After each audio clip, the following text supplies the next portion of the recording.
Hello বন্ধুরা, এই যে দেখো রান্নাঘরে ঢুকে গেছি আজকে প্রায় প্রায় বলতে শেষের দিকে একটুখানি বেরোনোর আছে, সেই জন্য তাড়াতাড়ি রান্নাটা করলাম।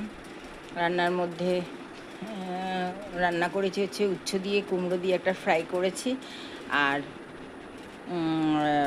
পুঁই শাক রান্না করেছি। পুঁই শাক একটু কেটে কুটে রান্না করতে সময় লাগে তো, আর সকালেও ভাত হয়ে গেছে আজকে সকাল সকাল।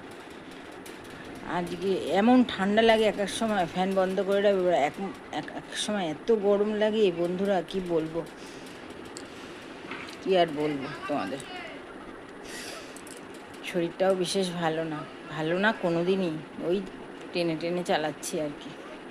ঠিক আছে বন্ধুরা, শুভ দুপুর, ভালো থেকো, সুস্থ থেকো, সাবধানে থেকো।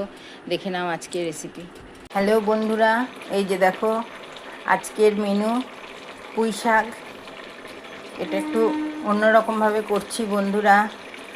এটার মধ্যে ধনে জিরের গুঁড়ো দিয়েছি, লঙ্কা দিয়েছি, আর দিয়েছি একটু বিরিয়ানি মশলা, যাতে আজকে তো নিরামিষ, কোনো চিংড়ি মাছ টাছ দিতে পারবো না সেই জন্য।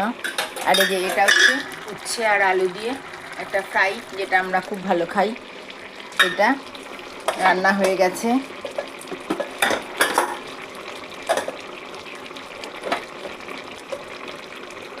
আর হচ্ছে এই যে ভাতও হয়ে গেছে। এখন শুধু এটা করব, করে একটু বেরোবো, একটু দরকার আছে বাজারে। ঠিক আছে বন্ধুরা, এই হচ্ছে আমার আজকে দুপুরের মেনু, এটুকুই। হ্যাঁ, এটা ডাটাগুলো এখনও সিদ্ধ হয়নি, তাই একটু ঢেকে দিলাম। এই হচ্ছে আমার দুপুরের মেনু। শুভ দুপুর বন্ধুরা, ভালো থেকো, সুস্থ থেকো, সাবধানে থেকো, একে অপরের পাশে থেকো।